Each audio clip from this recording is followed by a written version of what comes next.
Selamat pagi dan salam sejahtera bagi kita semua.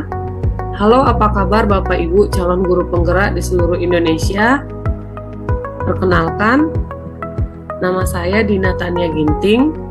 Saya seorang guru di Sekolah Dasar Negeri 156485 Gabungan Hasang II, Kecamatan Barus, Kabupaten Tapanuli Tengah, Sumatera Utara.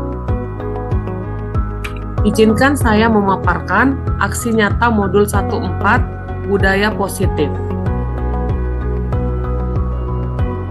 Adapun rancangan tindakan untuk aksi nyata yang saya perbuat adalah latar belakang di mana murid tidak suka peraturan, karena selama ini jika mereka melakukan pelanggaran maka akan mendapatkan hukuman dan cenderung akan mempermalukan dirinya. Adapun tujuan aksi nyata, menumbuhkan budaya positif di sekolah dengan meyakini nilai-nilai kebijakan universal, menciptakan murid yang merdeka dan disiplin diri yang kuat. Tolak ukur yang saya pakai adalah terbentuknya keyakinan kelas melalui kegiatan kesepakatan kelas yang dilakukan wali kelas dan siswa, serta siswa mampu menerapkan dan menjalankan keyakinan kelas yang telah dibuat. Lini masa tindakan langkah-langkah yang akan saya lakukan. Yang pertama, saya akan menghadap kepala sekolah untuk menjelaskan pentingnya penanaman budaya positif dan keyakinan di sekolah, serta meminta izin untuk mendiseminasikan bersama rekan guru. Kedua, saya akan mengumpulkan rekan guru untuk melakukan diseminasi pemahaman materi budaya positif berupa keyakinan kelas dan segitiga restitusi. Yang ketiga, berkoordinasi dan berkolaborasi dengan wali kelas untuk membuat keyakinan di kelas masing-masing. Dan yang keempat, memantau, merefleksikan, dan mengevaluasi keyakinan kelas yang telah dibuat. Dukungan yang saya butuhkan untuk aksi nyata ini berupa dari kepala sekolah, rekan guru, serta murid agar tindakan yang telah disusun dapat dilakukan lancar dan menyeluruh. Serta sarana dan prasarana untuk menumbuhkan budaya positif di sekolah dan juga dukungan orang tua dalam melakukan budaya positif di rumah. Berikut ini merupakan kegiatan diseminasi di sekolah mengenai pemahaman dan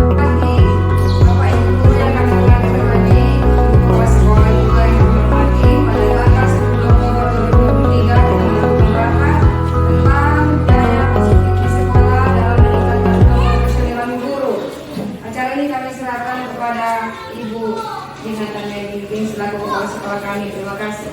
Oke. Baiklah Bapak Ibu guru, saya ambil waktunya untuk memaparkan tentang budaya positif di sekolah. Adapun materi ini saya dapatkan dari pelatihan sebagai guru penggerak. Nah, jadi di sini kita akan belajar berkolaborasi, saling mendukung demi mewujudkan disiplin positif di sekolah kita tercinta ini. Nah, selanjutnya, kita lihat konsep utama modul budaya positif. Budaya positif itu akan merubah paradigma kita dalam belajar, akan menciptakan disiplin positif, terus kita juga akan mengerti kebutuhan dasar manusia. Selanjutnya, motivasi perilaku manusia, posisi kontrol restitusi, membuat keyakinan kelas, serta apa itu segitiga restitusi.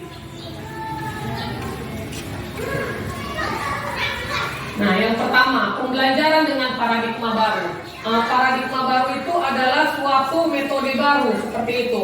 Pembelajaran dengan paradigma baru dirancang berdasarkan prinsip pembelajaran yang terdiferensiasi, sehingga setiap siswa belajar sesuai dengan kebutuhan dari tahap perkembangannya untuk mewujudkan profil pelajar Pancasila. Nah, diferensiasi itu artinya kita sebagai guru mengerti perbedaan atau karakteristik dari setiap siswa yang berbeda, karena setiap pribadi itu unik.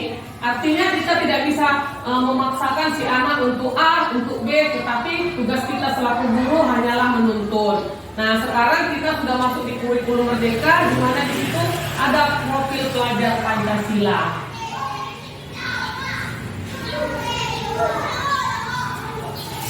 Nah, adapun pelajar Pancasila memiliki profil pelajar Pancasilanya yang ada 6 ya Ibu. Yang pertama, kita harus menciptakan siswa yang beriman bertakwa kepada Tuhan Yang Maha Esa dan berakhlak mulia.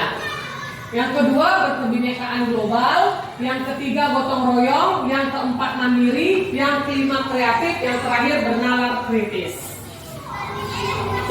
Nah, ini masuk poin pentingnya disiplin positif. Dalam budaya kita, makna kata disiplin mungkin kita merasa keterikatan gitu ya, atau ketidakbebasan. Jadi disiplin positif merupakan salah satu penerapan disiplin yang bertujuan untuk menumbuhkan kesadaran. Nah, kesadaran itu dapat termotivasi lewat 2 jenis motivasinya, yaitu intrinsik dan ekstrinsik. Kalau dia ekstrinsik, dia motivasinya dari luar. Misalnya dengan ancaman, hukuman, sogokan seperti itu. Tetapi kalau intrinsik dia dari dalam hati. Kita melakukannya karena panggilan hati kita. Jadi seseorang melakukan kedisiplinan ini untuk melakukan kepatuhan terhadap komunitasnya ataupun melatih dirinya sendiri. Jadi di sini disiplin bukan lagi ketidaknyamanan, tapi panggilan dari dalam diri kita.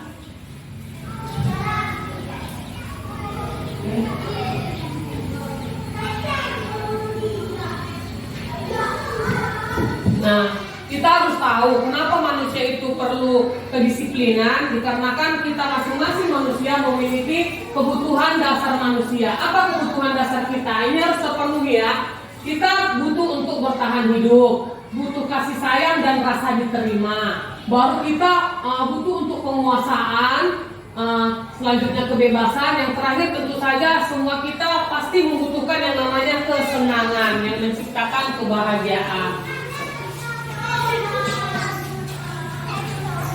Nah, kenapa manusia itu melakukan sesuatu? Tentu saja ada motivasinya.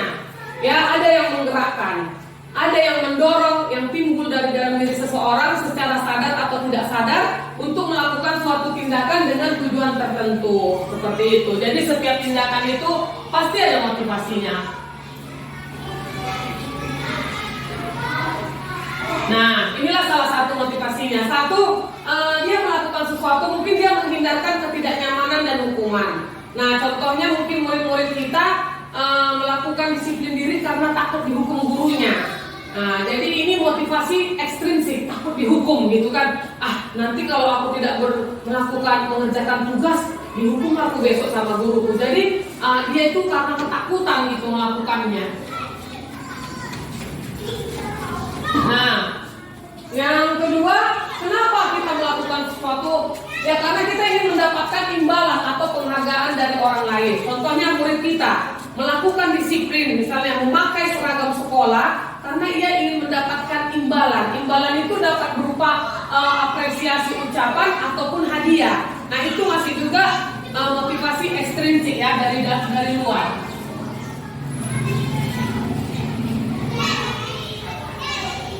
Nah, yang selanjutnya menghargai nilai-nilai kebajikan diri sendiri. Jadi, misalnya seperti ini, murid-murid kita melakukan kedisiplinan karena dia sadar ya kan akan nilai kebajikan di dalam dirinya. Ini merupakan motivasi intrinsik karena kesadaran. Cepat sekali ceritanya. Ini kesalahan belum berubah. Saya. Jangan di situ. Iya. Oke, kita lanjut ya. Motivasi intrinsiknya tadi. Jadi kita ulangi, motivasi intrinsik ini dari dalam diri sendiri, tanpa ada seseorang yang menggerakkan. Kita sadar dengan tupoksi kita seperti itu. Oke, selanjutnya. Nah, kenapa konsep disiplin itu bisa gagal ya kan? Dikarenakan misalnya kita melakukan sesuatu kedisiplinan karena kita butuh penghargaan. Padahal belum tentu kita melakukan yang baik, hasilnya baik, atau kita mendapatkan yang baik dari teman-teman sekitar kita ya kan. Jadi hubungan dikarenakan misalnya kalau saya gitu kan seperti itu dengan kemarin si A dipuji ibu itu, aku melakukan yang sama kok nggak dipuji gitu kan. Jadi itu membuat sifat iri di komunitas itu sendiri, terus mematikan kreativitas gitu. Nah selanjutnya penghargaan juga menghukum dengan sistem ranking. Nah padahal kita semua adalah juara di bidangnya, juara pada bidangnya. Begitu juga dengan siswa. Siswa itu semua juara di bidangnya masing-masing. Serta yang terakhir, penghargaan dapat merampas hak menghargai dirinya, seperti itu. Nah, terus hukuman itu dapat menyebabkan menyakitkan dan tidak nyaman. Misalnya ada siswa kita yang melakukan kesalahan, kita beri hukuman, dia ada alasan dia untuk melakukan tindakannya itu, tapi kita terlanjur memberikan hukuman sehingga kita tidak mengerti tentang perasaan dia yang mengakibatkan dia tidak nyaman, bahkan mungkin dia akan lebih berontak dari sebelumnya. Terus murid juga akan takut, memaksa diri murid untuk menyembunyikan kesalahannya dengan cara tidak jujur. Kalau kita tanyakan, murid diam atau murid menuduh temannya. Nah itu karena menghindari hukuman. Jadi murid merasa yang sudah dihukum itu rendah diri gitu. Sepertinya dia tersingkirkan gitu. Jadi hukuman juga dapat menyebabkan kegagalan di dalam melakukan kedisiplinan. Nah, bagaimana konsep disiplin dengan identitas sukses? Yaitu yang pertama dengan konsekuensi. Jika ada pelanggaran pada murid-murid kita dapat memberikan konsekuensi. Apa itu konsekuensi? Yaitu penguatan jangka panjang. Konsekuensi itu misalnya dia tidak tahu mengapa dia melakukan itu, terus kita bertanya, mengapa kamu melakukan itu? Maka kita adakan di situ penguatan kepada dia. Setelah dia tahu konsekuensi dari melakukan suatu tindakan, kita tidak perlu lagi monitoring berkelanjutan, hanya sekali itu aja. Membuang sampah tidak boleh. Maka tertanam itu di dalam pola pikirnya bahwasanya kalau dia membuang sampah, konsekuensinya pekarangan sekolah atau halaman akan kotor. Nah, jadi itu menciptakan stimulus respon di otaknya, serta siswa-siswi tersebut akan menghormati peraturan dan tidak lagi merenungi kesalahan yang sama seperti itu, karena dia sudah tahu konsekuensi dari perbuatannya. Oke, nah di sini ada kata restitusi. Restitusi itu saat siswa kita melakukan pelanggaran maka diberikan restitusi. Apa itu restitusi? Penggantian seperti itu. Jadi murid bertanggung jawab akan perilakunya, seperti misalnya murid yang datang terlambat. Kita berikan murid kesempatan untuk bertanggung jawab bahwasanya kenapa dia terlambat, seperti itu. Misalnya dia terlambat karena dia banyak main game, maka itu nanti akan tertanam di diri dia untuk mengurangi jamnya bermain game dan tidur lebih awal seperti itu. Nah, terus fokus pada pemecahan masalah jangka panjang. Jadi restitusi ini kebalikan dari hak dan kewajiban, maka dia akan mengerti untuk memecahkan masalah-masalahnya di jangka panjang pada saat dia nanti kembali ke komunitasnya dan pada saat dia sudah mandiri tentunya, dia akan mengerti hak dan kewajibannya. Jadi murid juga akan menghormati dirinya dan orang lain. Terus ada juga sifat mengontrol diri atau mengendalikan diri, karena sebenarnya yang mengontrol diri kita sendiri bukan orang lain, tapi kita. Nah, kalau kita mau ya kita, tanpa dipengaruhi orang lain pun, kalau kita berintegritas ya kita, seperti itu. Siswa juga seperti itu, kita akan memunculkan sifat mengendalikan diri, sehingga murid bersemangat memperbaiki kesalahannya. Nah, konsep disiplin sendiri adalah sebuah cara menanamkan disiplin positif pada murid. Nah, ciri-ciri restitusi tadi dapat menebus kesalahan dengan memperbaiki hubungan, tawaran, bukan dengan paksaan. Tidak pernah disiplin dipaksakan, nggak akan gagal. Nah, jadi menuntun melihat ke dalam diri, itulah tadi kita melihat motivasi di dalam diri kita, motivasi intrinsik untuk melakukan kedisiplinan itu sendiri. Nah, selanjutnya fokus pada karakter kita, bukan pada tindakan. Akan ada perubahan karakter, tapi kalau sudah berubah karakter, pasti tindakan akan berubah, serta menguatkan dan fokus pada solusi, tidak mencari-cari kesalahan siswa. Nah, kita nggak bisa mencari-cari kesalahan, tapi kita mensolusikannya. Nah, apa itu perbedaannya? Kita lihat di sini ada kasus siswa sering tidak mengerjakan PR. Sikap kita sebagai seorang guru bagaimana? Nah, sikap kita sebagai seorang guru pasti kita memberi hukuman. Nah, guru menghukum siswa tersebut hormat bendera 10 menit. Itulah yang biasa dilakukan guru. Atau guru marah dan murid menjadi takut dengan harapan kan untuk mengerjakan PR-nya. Nah, kita lihat.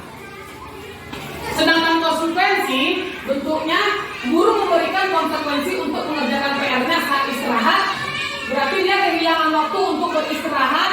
Atau kita tadikan yang terlambat datang bu dihukum. Kita tidak usah memberi hukuman, tetapi nanti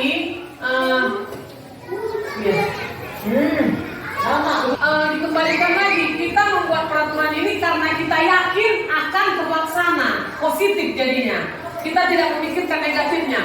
Peraturan ini kita buat untuk kita agar keyakinan itu kita yakini akan terlaksana. Kalau nggak yakin, kira-kira bisa kita hilangkan dulu dari keyakinan kelas seperti itu. Nah, jadi dengan membuat kesepakatan bersama, ya maka kita harus secara sadar memunculkan motivasi dari dalam diri anak untuk melakukan apa yang kita yakini tadi. Contohnya terlambat datang ke sekolah seperti itu, atau tidak mengerjakan PR. Nah, harus kita yakinkan, kau pasti bisa tidak terlambat, kau pasti bisa mengerjakan PR.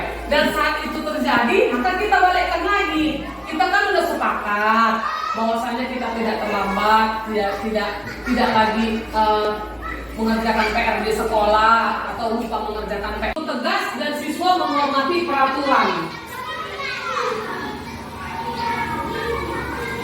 Nah, kalau restitusi, biasanya guru bertindak menanyakan keyakinan kelas. Nah, sebelum kita masuk awal tahun pembelajaran baru, kita sudah membuat yang namanya kesepakatan kelas atau peraturan dan tata tertib kelas atau tata tertib sekolah. Jadi siswa bisa terbantukan menyelesaikan masalahnya untuk dia bisa mengerjakan tugas atau PR-nya.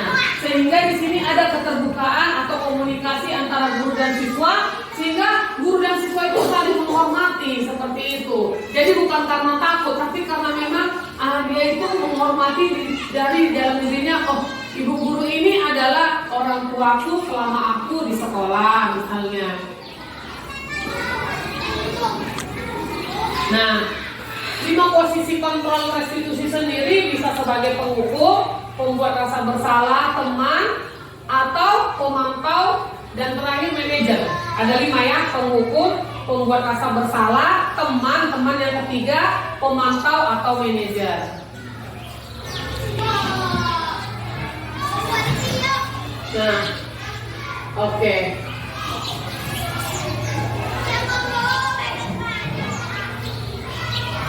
Nah, jadi contoh penerapan 5 posisi kontrol. Yang pertama, kasusnya siswa tidak memakai atribut lengkap saat upacara. Kalau dia posisinya sebagai penghukum, dia akan berkata, patuhi aturan sekolah, lalu berdiri di depan barisan. Nah, itu dihukumnya, siswanya untuk berdiri di depan barisan. Tapi kalau posisi guru sebagai pembuat rasa bersalah, dia mengingatkan, berapa kali guru harus memberitahu kamu. Guru kecewa sama kamu. Nah, jadi kecewa, kasihan ya ibuku sudah kecewa seperti itu. Nah, tapi kalau sebagai teman, merangkul, ayolah yang tertib, buat guru bangga. Kali ini tidak apa-apa kamu salah, tapi jangan ulangi. Nah, seperti itu. Itulah sebagai teman. Nah, kalau sebagai pemantau, biasanya seperti ini pasti tindakannya. Kamu sudah melanggar apa peraturan dan konsekuensinya? Apakah kamu tahu kesalahanmu? Kira-kira bagaimana kamu akan memperbaiki kesalahan ini? Nah, itu yang dinamakan dengan pemantau, kontrol sebagai pemantau.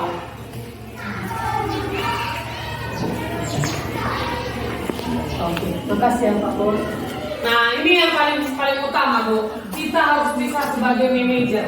Manajer itu artinya Bu, memanage, mengatur, ya kan? Memanage, mengatur, memantau, seperti itu. Memanage, mengatur, bukan memantau ya, manajer.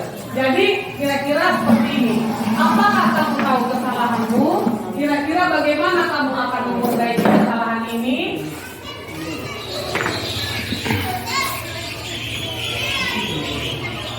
Nah, bagaimana cara kita mensukseskannya dengan keyakinan kelas? Apa itu keyakinan? Nah, keyakinan itu, Bapak Ibu, artinya kita meyakinkan orang akan tindakan yang dilakukannya. Kenapa tidak disebut dengan peraturan kelas? Karena biasanya peraturan itu dibuat untuk dilanggar, ya kan? Tapi kalau kita sudah yakin, maka tanpa peraturan pun atau dengan peraturan pun, maka akan tercipta karakter di dalam kita melakukannya. Nah, contohnya tentang penggunaan helm. Penggunaan helm itu tidak ada peraturannya, ya kan? Bebas saja siapa yang mau menggunakan atau tidak gitu. Nah, terus juga penggunaan masker atau mencuci tangan setiap saat itu tidak ada peraturannya. Kita bebas memilih untuk melakukan atau tidak. Nah, jadi bagaimana membentuk keyakinan kelas itu, ya kan? Ya dengan kita menyatakan bahwasanya keyakinan itu adalah bentuk positif agar mudah diingat dan sesuai dengan kondisi kelas kita sehingga bisa diterapkan semua warga sekolah. Nah, dan juga saat membuat keyakinan itu semua warga sekolah atau murid-murid kita dilibatkan. Oke. Selanjutnya, nah nanti saya akan membuat ya contoh gitu Bapak Ibu untuk bagaimana cara membuat keyakinan. Saya pakai nanti sampelnya di kelas 5. Nah, dari sini kami akan berdiskusi kepada siswa-siswi untuk membuat keyakinan di kelas 5. Nah, keyakinan itu nanti diharapkan dapat menumbuhkan budaya positif sesuai dengan kondisi kelas dan sekolah kita agar semua siswa-siswi dapat terlibat untuk melakukannya secara sadar.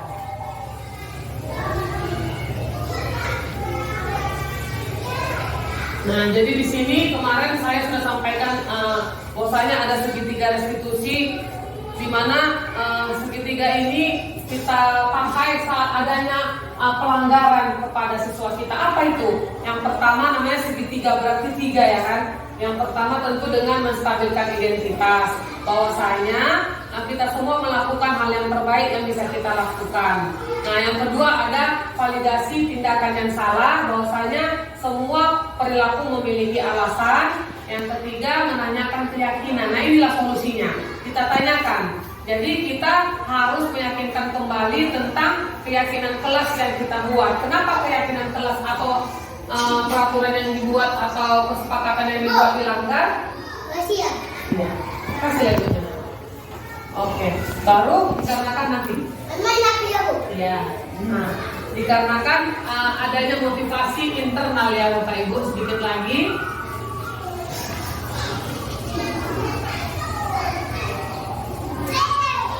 Oke, yang terakhir ya Bu. Yang terakhir. Nah ini, jadi standar pendidikan nasional yang menuntut murid-murid menjadi insan bertanggung jawab, yang mandiri, merdeka untuk masa depan yang cerah gemilang. Oke, terima kasih guru-guru Indonesia. Saat kita guru bergerak, pasti Indonesia akan maju. Semangat buat kita semua. Saya kembalikan kepada moderator. Silakan Bu. Terima kasih atas informasi yang telah disampaikan. Saat ini kita lanjut ke sesi diskusi atau tanya jawab. Kalau ada yang mau memberikan pertanyaan dari Bapak Ibu guru, silakan kita berikan. Terima kasih.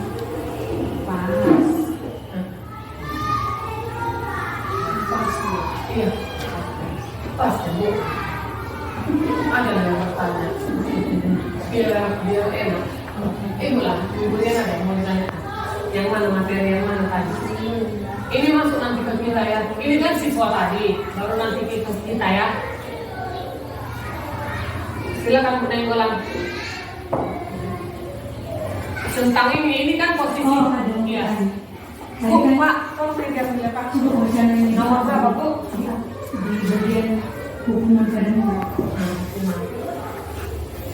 Posisi kontrol tadi ya. Posisi kontrol kan ada 5. Yang pertama dia kan penghukum. Bukan ini, ya. Bukan, ini. Yang menghukum bendera. Bendera tadi. Ini lah ya. Hak.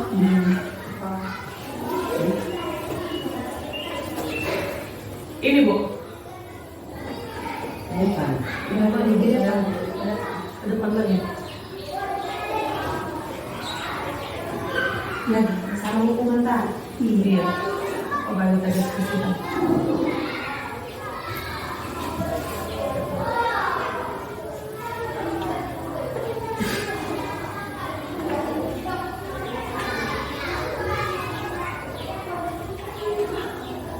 Udah habis. Bukannya.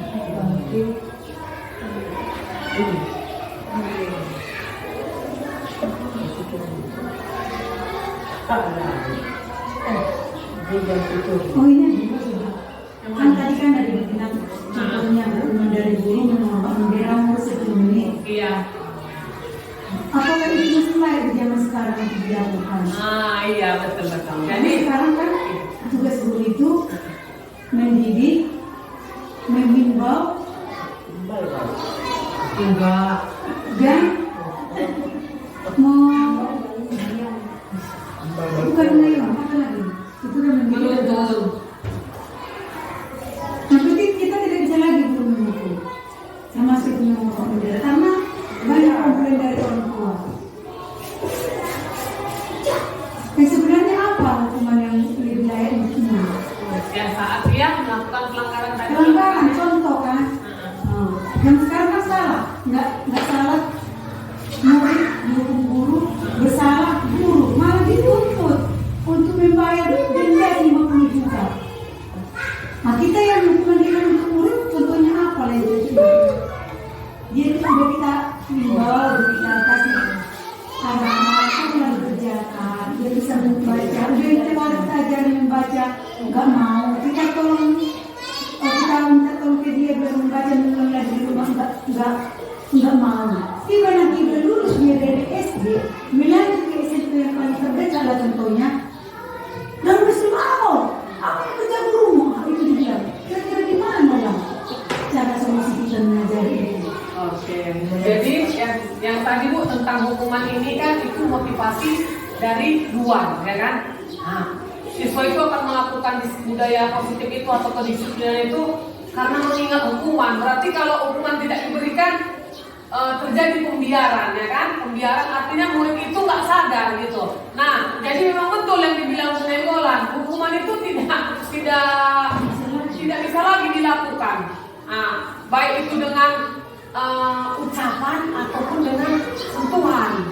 Nah, nggak boleh lagi Bu. Kenapa? Nah, dikarenakan Bu akan membuat anak tadi merasa bahwasanya dia melakukan sesuatu itu untuk mendapatkan akibat dari perlakuannya itu dalam bentuk hukuman, di mana hukuman itu bagi dia menakutkan dan menciptakan perasaan tidak nyaman seperti itu. Jadi apa yang harus dilakukan agar disiplin itu terlaksana?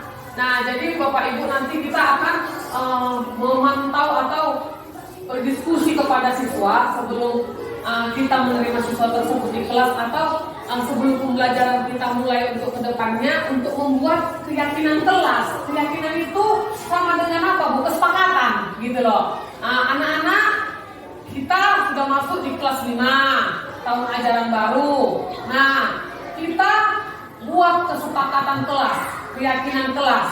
Nah, apa kira-kira yang harus kita buat di dalam kelas ini? Nanti misalnya Bu, yang datang terlambat Bu, dihukum gitu kan, kita luruskan. Ya ibu tidak akan memberi hukuman, tetapi begini Bu, dalam presentasi Ibu ini sudah sangat jelas kami dengar tadi bahwa banyaklah peraturan yang boleh diterapkan bagi anak-anak kita sebagai orang tua mereka di sekolah ini. Jadi Bu, yang mau saya tanya sama Ibu begini Bu, kira-kira dalam setiap pembelajaran yang boleh kita sampaikan kepada anak-anak, ada di sana hubungan, ada interaksi ya Bu ya. Tapi ketika interaksi kita buat kepada anak-anak, itu tidak selamanya menjadi hal yang positif, ada juga yang negatifnya Bu. Nah, jadi bagaimana supaya anak kita ini lebih maksimal lagi suka dengan kita sebagai guru? Begini Bu, motivasi apa lagi yang boleh kita sampaikan kepada anak ini supaya dia menyenangi mata pelajaran itu? Ya, jadi makasih ya Bu Durian, pertanyaannya sangat bagus. Jadi kita sebagai guru sekarang ya memang kembali lagi ke kodrat alam dan kodrat zaman. Artinya anak itu kan memiliki nature-nya, memiliki kodratnya sendiri Bu. Artinya kita sebagai guru hanya sebagai petaninya kita. Nah, bibit yang sudah ada di sekolah ini Bu, tugas kita hanya merawatnya. Nah, kalau nanti bibitnya bertumbuh dengan bagus, kita juga yang bangga. Jadi motivasi yang kita berikan kepada dia tentu saja yang pertama harus dengan teladan. Nah, ibu berdiri di sini karena hasil ibu di masa lalu. Ibu juga siswa, dulu ibu murid. Nah, jadi ibu memberi teladan. Baru dua, ya itu tadi Bu, meyakinkan dia bahwasanya dia itu bisa lebih dari ibu seperti itu. Nah, kita yakinkan harus tahu tujuan dia datang ke sekolah itu mau ngapain, atau mau minta jajan aja ke mamanya, atau mau bertemu dengan teman. Nah, kita luruskan bahwasanya yang kita lakukan sekarang, apa yang kita lakukan sekarang itu berguna di saat kita sudah dewasa nanti. Nah, itulah. Apalagi kita tanya cita-citanya kan, bukan mau jadi guru misalnya. Nah, untuk jadi guru kan bukan seperti membalikkan telapak tangan, harus SD, SMP, SMA, kuliah seperti itu. Jadi marilah kita menjadi guru di sini. Ya kita terus tidak henti-hentinya ya memberikan nasihat atau kita memberikan pengajaran dengan menuntun. Artinya menuntun Bu penuh dengan kesabaran ya kita di situ. Karena kita percaya Bu masing-masing anak itu hebat di bidangnya. Nah, jadi kalau misalnya dia kurang suka di agama gitu kan Bu, nggak apa-apa. Dalam artian kita sabar untuk membuat dia suka kepada mata pelajaran tersebut. Seperti itu Bu. Jadi tugas kita guru ya hanya menuntun dengan penuh kesabaran. Oke. Iya. Jadi ada lagi Bapak Ibu? Silakan Bu. Langsung tutup ya. Terima kasih buat pertemuan kita pada pagi hari ini.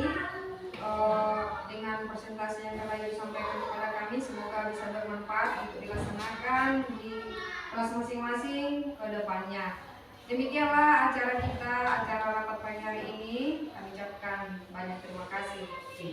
Baiklah Bapak Ibu, saya menutup dengan ucapan terima kasih juga atas waktu dan kehadirannya. Semoga apa yang saya sampaikan ini akan berguna bagi kita di dalam menjalani keprofesionalan kita selaku guru. Saat kita bergerak, maka Indonesia akan maju. Oke. Nah, sudah Pak, kita dulu. Nah, jadi kenapa saya melakukan ini? Bahwa sekolah juga yang dihormati, pada tanggal 10 Oktober 2023 kita melakukan rapat tentang budaya positif di sekolah dalam meningkatkan keprofesionalan guru. Acara ini kami serahkan kepada Ibu Dinatan Medin selaku kepala sekolah kami. Terima kasih. Oke. Baiklah Bapak Ibu guru, saya ambil waktunya untuk memaparkan tentang budaya positif di sekolah. Adapun materi ini saya dapatkan dari pelatihan sebagai guru penggerak. Nah, jadi di sini kita akan belajar berkolaborasi, saling mendukung demi mewujudkan disiplin positif di sekolah kita tercinta ini. Nah, selanjutnya Nah, kita lihat konsep utama modul budaya positif. Budaya positif itu akan merubah paradigma kita dalam belajar, akan menciptakan disiplin positif, terus kita juga akan mengerti kebutuhan dasar manusia. Selanjutnya, motivasi perilaku manusia, posisi kontrol restitusi, membuat keyakinan kelas, serta apa itu segitiga restitusi. Nah, yang pertama, pembelajaran dengan paradigma baru. Paradigma baru itu adalah suatu metode baru, seperti itu. Pembelajaran dengan paradigma baru dirancang berdasarkan prinsip pembelajaran yang terdiferensiasi sehingga setiap siswa belajar sesuai dengan kebutuhan dari tahap perkembangannya untuk mewujudkan profil pelajar Pancasila. Nah, diferensiasi itu artinya kita sebagai guru mengerti perbedaan atau karakteristik dari setiap siswa yang berbeda, karena setiap pribadi itu unik. Artinya kita tidak bisa memaksakan si anak untuk A, untuk B, tetapi tugas kita selaku guru hanyalah menuntun. Nah, sekarang kita sudah masuk di kurikulum Merdeka, di mana di situ ada profil pelajar Pancasila.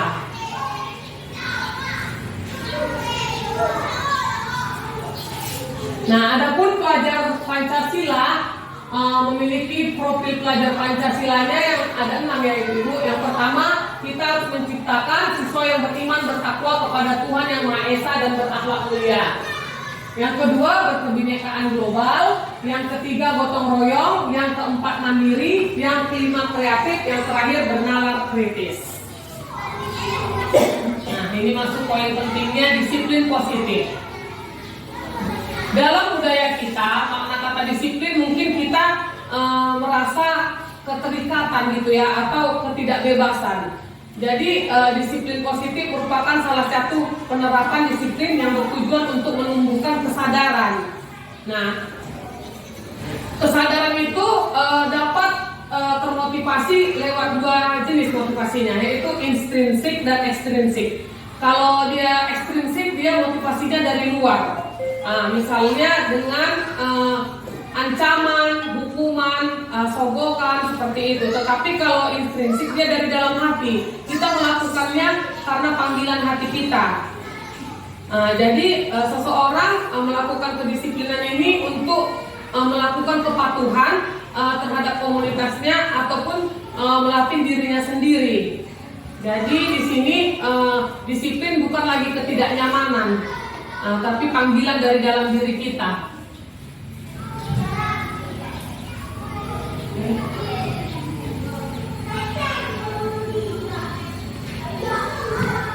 Nah, kita harus tahu kenapa manusia itu perlu kedisiplinan, dikarenakan kita masing-masing manusia memiliki kebutuhan dasar manusia. Apa kebutuhan dasar kita? Ini harus terpenuhi ya. Kita butuh untuk bertahan hidup, butuh kasih sayang dan rasa diterima. Baru kita butuh untuk penguasaan, selanjutnya kebebasan. Yang terakhir tentu saja semua kita pasti membutuhkan yang namanya kesenangan yang menciptakan kebahagiaan. Nah, kenapa manusia itu melakukan sesuatu? Tentu saja ada motivasinya. Ya, ada yang menggerakkan, ada yang mendorong, yang timbul dari dalam diri seseorang secara sadar atau tidak sadar untuk melakukan suatu tindakan dengan tujuan tertentu. Seperti itu. Jadi setiap tindakan itu pasti ada motivasinya. Nah, inilah salah satu motivasinya. Satu, dia melakukan sesuatu, mungkin dia menghindarkan ketidaknyamanan dan hukuman. Nah, contohnya mungkin murid-murid kita melakukan disiplin diri karena takut dihukum gurunya. Nah, jadi ini motivasi ekstrinsik, takut dihukum gitu kan. Nanti kalau aku tidak melakukan mengerjakan tugas, dihukum aku besok sama guruku. Jadi dia itu karena ketakutan gitu melakukannya.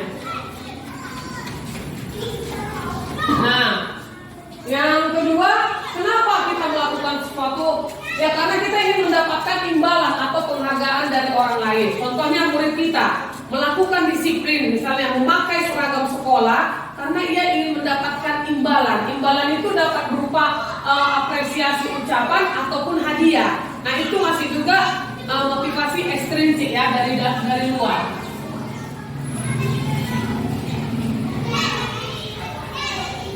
Nah, yang selanjutnya menghargai nilai-nilai kebajikan diri sendiri. Jadi, misalnya seperti ini, murid-murid kita melakukan kedisiplinan karena dia sadar ya kan akan nilai kebajikan di dalam dirinya. Nah, ini merupakan motivasi intrinsik karena kesadaran. Cepat sekali ceritanya. Dia sekarang baru berubah. Ambil saya. Jangan di situ. Iya. Oke, kita lanjut ya. Motivasi intrinsiknya tadi. Jadi kita ulangi, motivasi intrinsik ini dari dalam diri sendiri tanpa ada seseorang yang menggerakkan, kita sadar dengan tupoksi kita seperti itu. Oke, selanjutnya. Nah, kenapa konsep disiplin itu bisa gagal ya kan? Dikarenakan misalnya kita melakukan sesuatu kedisiplinan karena kita butuh penghargaan. Padahal belum tentu kita melakukan yang baik, hasilnya baik, atau kita mendapatkan yang baik dari teman-teman sekitar kita ya kan. Jadi hubungan dikarenakan misalnya kalau saya gitu kan mengapresiasi murid A, murid B akan iri seperti itu dengan kemarin si A dipuji ibu itu, aku melakukan yang sama kok nggak dipuji gitu kan. Jadi itu membuat sifat iri di komunitas itu sendiri, terus mematikan kreativitas gitu. Nah selanjutnya penghargaan juga menghukum dengan sistem ranking. Nah padahal kita semua adalah juara di bidangnya. Juara pada bidangnya. Begitu juga dengan siswa. Siswa itu semua juara di bidangnya masing-masing. Serta yang terakhir, penghargaan dapat merampas hak menghargai dirinya. Seperti itu. Nah, terus hukuman itu dapat menyebabkan menyakitkan dan tidak nyaman. Misalnya ada siswa kita yang melakukan kesalahan, kita beri hukuman, dia ada alasan dia untuk melakukan tindakannya itu, tapi kita terlanjur memberikan hukuman sehingga kita tidak mengerti tentang perasaan dia yang mengakibatkan dia tidak nyaman, bahkan mungkin dia akan lebih berontak dari sebelumnya. Terus murid juga akan takut, memaksa diri murid untuk menyembunyikan kesalahannya dengan cara tidak jujur. Kalau kita tanyakan murid diam atau murid menuduh temannya, nah itu karena menghindari hukuman. Jadi murid merasa yang sudah dihukum itu rendah diri gitu. Sepertinya dia tersingkirkan gitu. Jadi hukuman juga dapat menyebabkan kegagalan di dalam melakukan kedisiplinan.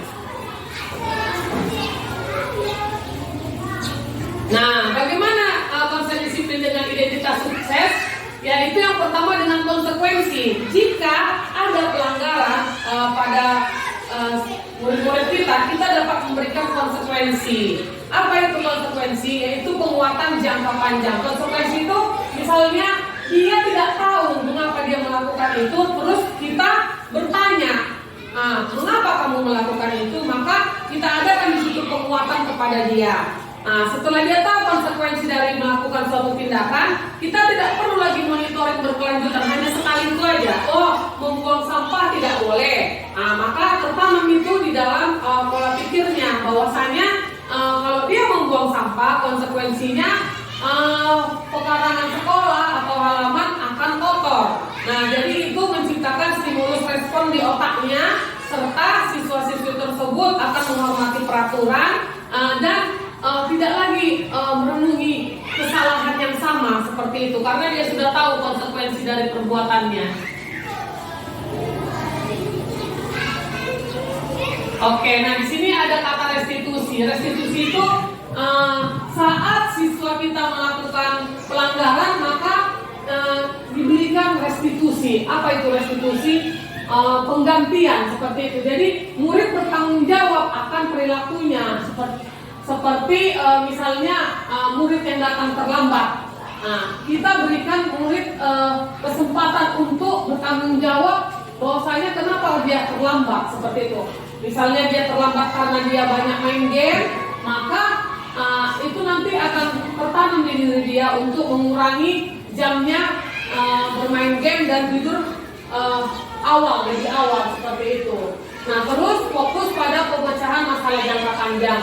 Jadi restitusi ini kebalikan dari hak dan kewajiban, maka dia akan mengerti untuk memecahkan masalah-masalahnya di jangka panjang pada saat dia nanti kembali ke komunitasnya dan pada saat dia sudah mandiri tentunya, dia akan mengerti hak dan kewajibannya. Jadi murid juga akan menghormati dirinya dan orang lain. Terus ada juga sifat mengontrol diri atau mengendalikan diri, karena sebenarnya yang mengontrol diri kita sendiri bukan orang lain, tapi kita. Nah, kalau kita mau A, ya kita. Tanpa dipengaruhi orang lain pun, kalau kita berintegritas, ya kita seperti itu. Siswa juga seperti itu, kita akan memunculkan sifat mengendalikan diri, sehingga murid bersemangat memperbaiki kesalahannya. Nah, konsep disiplin sendiri adalah sebuah cara menanamkan disiplin positif pada murid. Nah, ciri-ciri restitusi tadi dapat menebus kesalahan dengan memperbaiki hubungan, tawaran, bukan dengan paksaan. Tidak pernah disiplin dipaksakan, nggak akan gagal. Nah, jadi menuntun melihat ke dalam diri, itulah tadi kita melihat motivasi di dalam diri kita, motivasi intrinsik untuk melakukan kedisiplinan itu sendiri. Nah, selanjutnya fokus pada karakter kita, bukan pada tindakan. Akan ada perubahan karakter, tapi kalau sudah berubah karakter, pasti tindakan akan berubah, serta menguatkan dan fokus pada solusi, tidak mencari-cari kesalahan siswa. Nah, kita nggak bisa mencari-cari kesalahan, tapi kita mensolusikannya. Nah, apa itu perbedaannya? Kita lihat di sini ada kasus siswa sering tidak mengerjakan PR. Sikap kita sebagai seorang guru bagaimana? Nah, sikap kita sebagai seorang guru pasti kita memberi hukuman. Nah, guru menghukum siswa tersebut hormat bendera 10 menit. Itulah yang biasa dilakukan guru. Atau guru marah dan murid menjadi takut dengan harapan kan untuk mengerjakan PR-nya. Nah, kita lihat. Sedangkan konsekuensi bentuknya guru memberikan konsekuensi untuk mengerjakan PR-nya saat istirahat. Berarti dia kehilangan waktu untuk beristirahat. Atau kita tadikan yang terlambat datang bu dihukum. Kita tidak usah memberi hukuman, tetapi nanti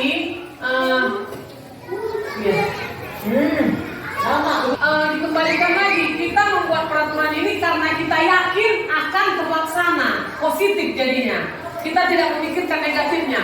Peraturan ini kita buat untuk kita agar keyakinan itu kita yakini akan terlaksana. Kalau nggak yakin, kira-kira bisa kita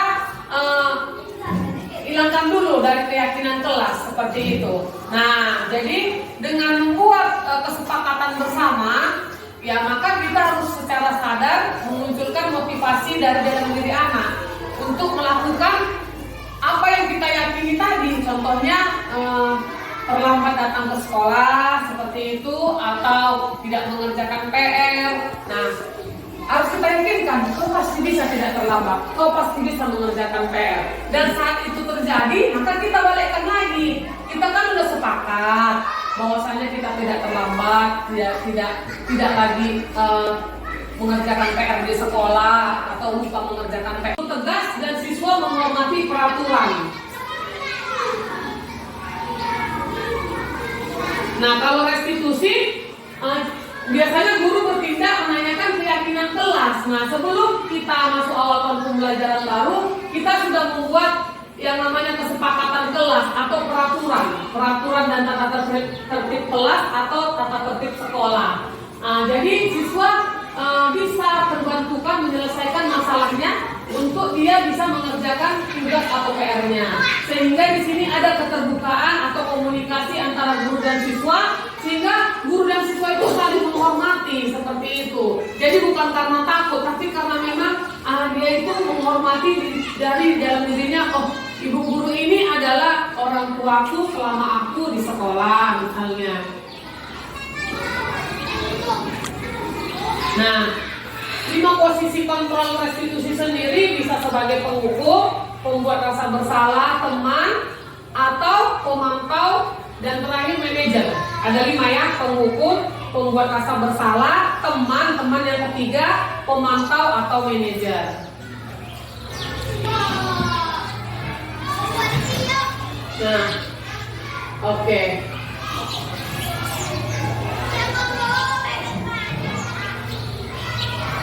Nah, jadi contoh penerapan 5 posisi kontrol. Yang pertama, kasusnya siswa tidak memakai atribut lengkap saat upacara. Kalau dia posisinya sebagai penghukum, dia akan berkata, patuhi aturan sekolah, lalu berdiri di depan barisan. Nah, itu dihukumnya siswanya untuk berdiri di depan barisan.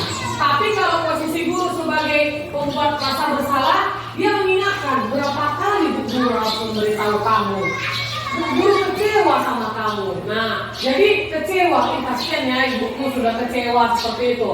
Nah, tapi kalau sebagai teman, merangkul, ayolah yang tertib, buat guru bangga. Kali ini tidak apa-apa kamu salah, tapi jangan ulangi. Nah, seperti itu. Itulah sebagai teman. Nah, kalau sebagai pemantau, biasanya seperti ini pasti tindakannya. Kamu sudah melanggar apa peraturan dan konsekuensinya? Apakah kamu tahu kesalahanmu? Kira-kira bagaimana kamu akan memperbaiki kesalahan ini? Nah, itu yang dinamakan dengan pemantau, kontrol sebagai pemantau.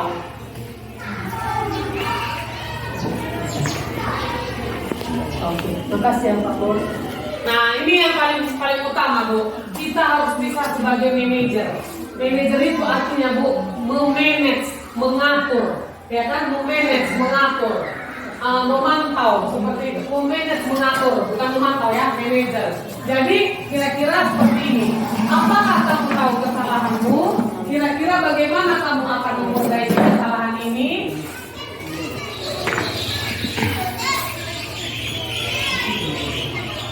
Nah, bagaimana cara kita mensukseskannya dengan keyakinan kelas? Apa itu keyakinan? Nah, keyakinan itu, Bapak Ibu, artinya kita meyakinkan orang akan tindakan yang dilakukannya. Kenapa tidak disebut dengan peraturan kelas? Karena biasanya peraturan itu dibuat untuk dilanggar, ya kan? Tapi kalau kita sudah yakin, maka tanpa peraturan pun atau dengan peraturan pun, maka akan tercipta karakter di dalam kita melakukannya. Nah, contohnya tentang penggunaan helm. Penggunaan helm itu tidak ada peraturannya, ya kan? Bebas saja siapa yang mau menggunakan atau tidak gitu. Nah, terus juga penggunaan masker atau mencuci tangan setiap saat itu tidak ada peraturannya. Kita bebas memilih untuk melakukan atau tidak.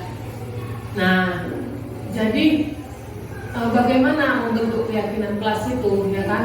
Ya dengan kita menyatakan bahwasanya keyakinan itu adalah bentuk positif agar mudah diingat dan sesuai dengan kondisi kelas kita sehingga bisa diterapkan semua warga sekolah.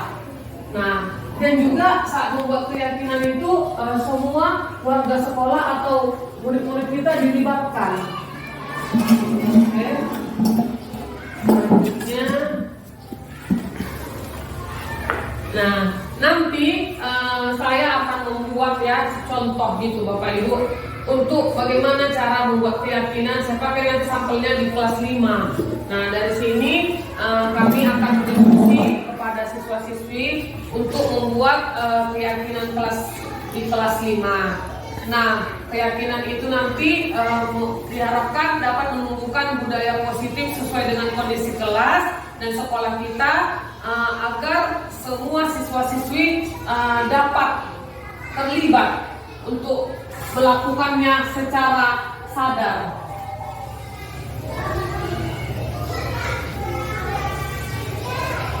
Nah, jadi di sini kemarin saya sudah sampaikan bahwasanya ada segitiga restitusi, di mana segitiga ini kita pakai saat adanya pelanggaran kepada siswa kita. Apa itu? Yang pertama namanya segitiga, berarti 3 ya kan? Yang pertama tentu dengan menstabilkan identitas, bahwasanya kita semua melakukan hal yang terbaik yang bisa kita lakukan. Nah, yang kedua ada validasi tindakan yang salah, bahwasanya semua perilaku memiliki alasan. Yang ketiga menanyakan keyakinan. Nah, inilah solusinya. Kita tanyakan. Jadi kita harus meyakinkan kembali tentang keyakinan kelas yang kita buat. Kenapa keyakinan kelas atau peraturan yang dibuat atau kesepakatan yang dibuat dilanggar? Kasih ya. Ya, kasih lagunya. Oke, baru dikarenakan nanti. Main aku ya bu. Ya. Nah, dikarenakan adanya motivasi internal ya Bapak Ibu, sedikit lagi.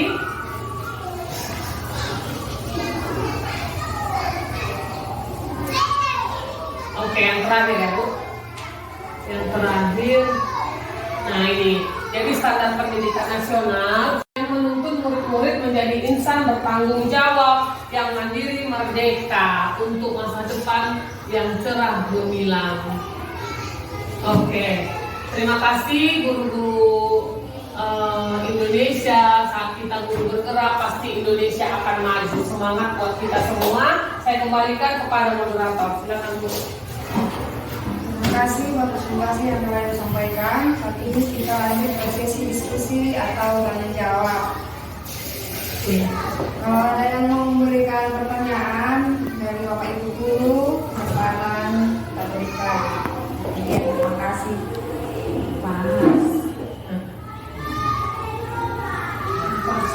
Iya. Pas Bu. Ada yang bertanya. Biar enak. Ibu lah, Ibu Riana ada yang mau ditanya. Yang mana materi yang mana tadi? Ini masuk nanti ke kita ya. Ini kan siswa tadi, baru nanti kita ya. Silakan Bu Nenggolan. Tentang ini kan posisi. Oh, ada. Iya. Tadi Bu, kan Pak, tolong media pendapat Pak. coba bacakan ini. Nomor berapa Bu? Ya, di bagian hukuman pidana. Posisi kontrol tadi ya. Posisi kontrol kan ada 5. Yang pertama dia kan penghukum. Bukan yang ini, ya. Bukan, ini. Yang menghukum bendera. Bendera tadi. Ini lah ya.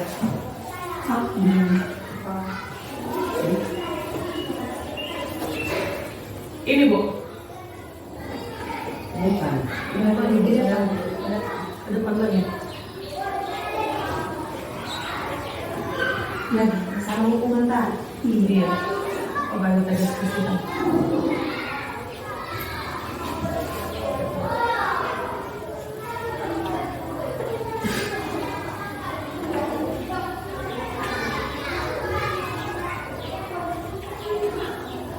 Udah habis.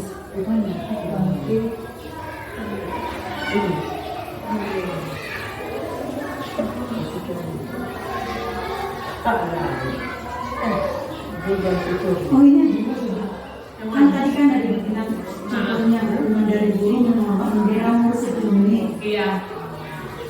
Apakah itu mesti layak di zaman sekarang untuk dilakukan? Iya betul. Jadi Jadi sekarang kan tugas guru itu mendidik, menghimbau,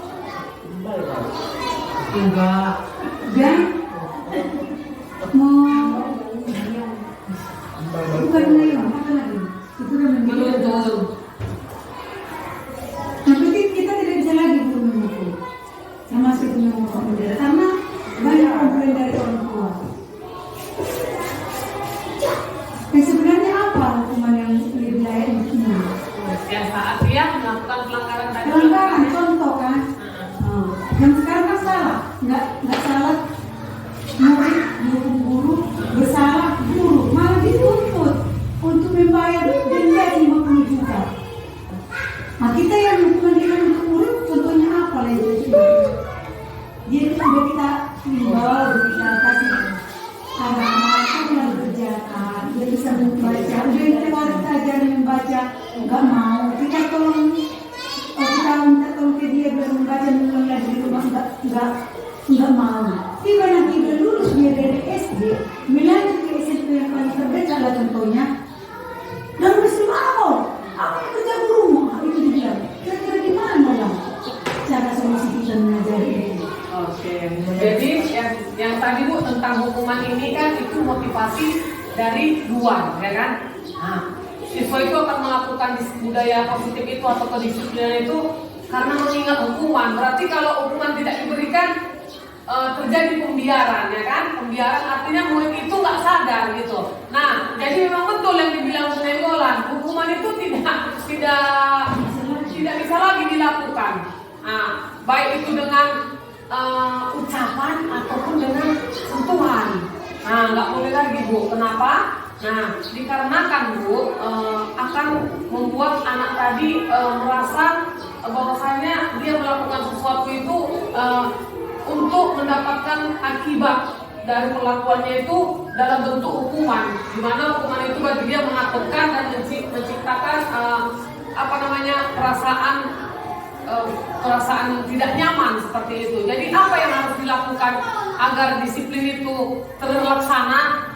Nah, jadi Bapak Ibu nanti kita akan memantau atau berdiskusi kepada siswa sebelum kita menerima siswa tersebut di kelas atau sebelum pembelajaran kita mulai untuk kedepannya untuk membuat keyakinan kelas. Keyakinan itu sama dengan apa Bu? Kesepakatan gitu loh. Anak-anak kita sudah masuk di kelas 5 tahun ajaran baru. Nah, kita buat kesepakatan kelas, keyakinan kelas. Nah, apa kira-kira yang harus kita buat di dalam kelas ini? Nanti misalnya Bu, yang datang terlambat Bu, dihukum gitu kan? Kita luruskan. Ya Ibu tidak akan memberi hukuman, tetapi begini Bu, dalam presentasi Ibu ini sudah sangat jelas kami lihat tadi bahwa banyaklah peraturan yang boleh diterapkan bagi anak-anak kita sebagai orang tua mereka di sekolah ini. Jadi Bu, yang mau saya tanya sama Ibu begini Bu, kira-kira dalam setiap pembelajaran yang boleh kita sampaikan kepada anak-anak, ada di sana hubungan, ada interaksi ya. Tapi ketika interaksi kita itu kita lakukan kepada anak-anak, itu tidak selamanya menjadi hal yang positif. Ada juga yang negatifnya. Nah, jadi bagaimana supaya anak kita ini lebih maksimal lagi suka dengan kita sebagai guru? Begini Bu, motivasi apa lagi yang boleh kita sampaikan kepada anak ini supaya dia menyenangi mata pelajaran itu? Nah, ya, jadi makasih ya Bu Murian, pertanyaannya sangat bagus. Jadi kita sebagai guru sekarang ya memang kembali lagi ke kodrat alam dan kodrat zaman. Artinya anak itu kan memiliki nature-nya, memiliki kodratnya sendiri Bu. Artinya kita sebagai guru hanya sebagai petaninya kita. Nah, bibit yang sudah ada di sekolah ini Bu, tugas kita hanya merawatnya. Nah, kalau nanti bibitnya bertumbuh dengan bagus, kita juga yang bangga. Jadi motivasi yang kita berikan kepada dia tentu saja yang pertama harus dengan teladan. Nah, Ibu berdiri di sini karena hasil Ibu di masa lalu. Ibu juga siswa, dulu Ibu murid. Nah, jadi Ibu memberi teladan. Baru dua, ya itu tadi Bu, meyakinkan dia bahwasanya dia itu bisa lebih dari Ibu seperti itu. Nah, kita yakinkan harus tahu tujuan dia datang ke sekolah itu mau ngapain, atau mau minta jajan aja ke mamanya, atau mau bertemu dengan teman. Nah, kita luruskan bahwasanya yang kita lakukan sekarang, apa yang kita lakukan sekarang itu berguna di saat kita sudah dewasa nanti. Nah, itulah. Apalagi kita tanya cita-citanya kan, bukan mau jadi guru misalnya. Nah, untuk jadi guru kan bukan seperti membalikkan telapak tangan, harus SD, SMP, SMA, kuliah seperti itu. Jadi marilah kita menjadi guru di sini. Ya kita terus tidak henti-hentinya ya memberikan nasihat atau kita memberikan pengajaran dengan menuntun. Artinya menuntun Bu penuh dengan kesabaran ya kita di situ. Karena kita percaya Bu masing-masing anak itu hebat di bidangnya. Nah, jadi kalaupun misalnya dia kurang suka di agama gitu kan Bu, nggak apa-apa. Dalam artian kita sabar untuk membuat dia suka kepada mata pelajaran tersebut. Seperti itu Bu. Jadi tugas kita guru ya hanya menuntun dan menuntun dengan penuh kesabaran. Oke. Iya. Jadi ada lagi Bapak Ibu? Silakan Bu. Langsung tutup lah. Terima kasih buat pertemuan kita pada pagi hari ini. Dengan presentasi yang telah disampaikan kepada kami, semoga bisa bermanfaat untuk dilaksanakan di kelas masing-masing ke depannya. Demikianlah acara kita, acara rapat pagi hari ini. Kami ucapkan banyak terima kasih.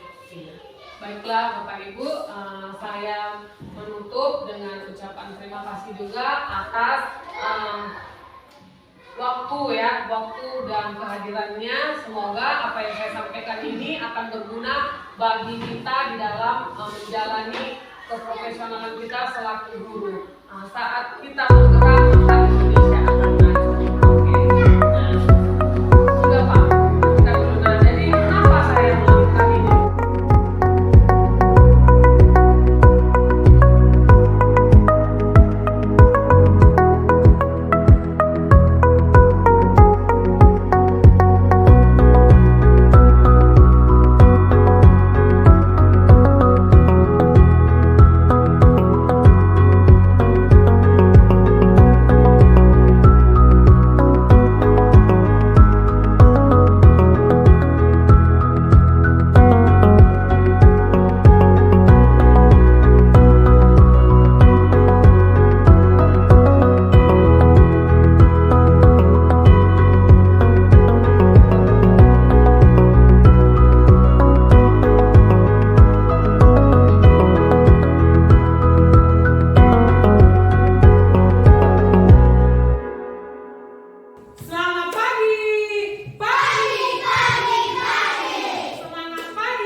Di ruangan kelas ini kita akan berdoa dipimpin anak ibu Miss. Ayo Sen.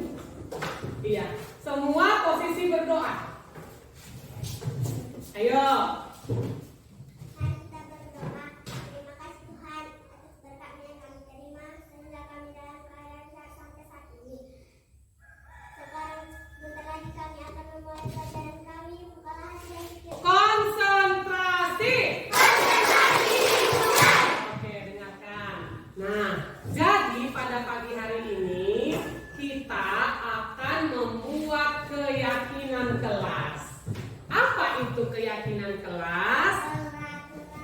Iya, semester lalu namanya kesepakatan kelas. Nah, kalau sekarang naik satu level namanya keyakinan kelas. Yakin berarti kita bisa melakukan. Nah, untuk memulai keyakinan kelas kita harus berdiskusi apa yang kita yakini di kelas. Nah, contoh-contoh keyakinan kelas bisa disebutkan anak-anak ibu? Bisa. Apa saja sayang? Mematuhi perintah guru, datang tepat waktu, dan lain sebagainya. Sekarang ibu akan kasih kertas ya. Nah, di kertas ini masing-masing kita akan menuliskan keyakinan kelas. Oke. Nah, oke, mana dia? Ini dia. Nah, silahkan ditulis ya. Boleh satu, boleh dua. Nah, ayo tulis. Tapi tulisannya kayak gini ya, kertasnya ya, memanjang ya nak. Ayo silahkan. Silahkan ditulis. Ya, mulai menulis. Mulai menulis apa yang diyakini untuk kita lakukan di kelas ini. Ayo. Lihat kertasnya, silahkan ditulis. Nanti kita tempel di depan. Oke sayang, silakan. Yo. Yo. Nah, sudah bisa ditulis ya. Buat namanya di atas, tulis. Oke, silakan menulis. Mulai menulis. Satu aja boleh. Ada lagi yang belum? Buat namanya di atas. Nah, langsung yang sudah selesai langsung kita tempel ke depan. Ayo. Silakan ditulis apa keyakinan kelas yang kita sepakati. Tadi contohnya ada kan? Sudah ada kan? Datang tepat waktu. Ayo, silakan ditulis. Buat namanya jangan terlalu kecil ya nak. Jadi sambil foto dah, sambil menulis orangnya.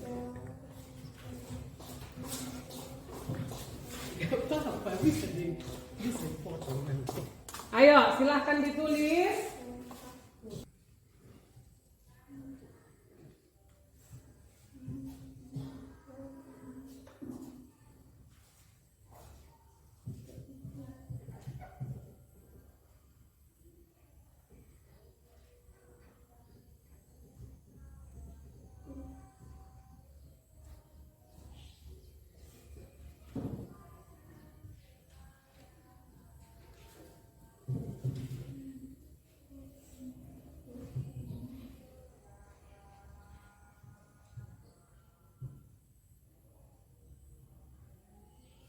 Sudah?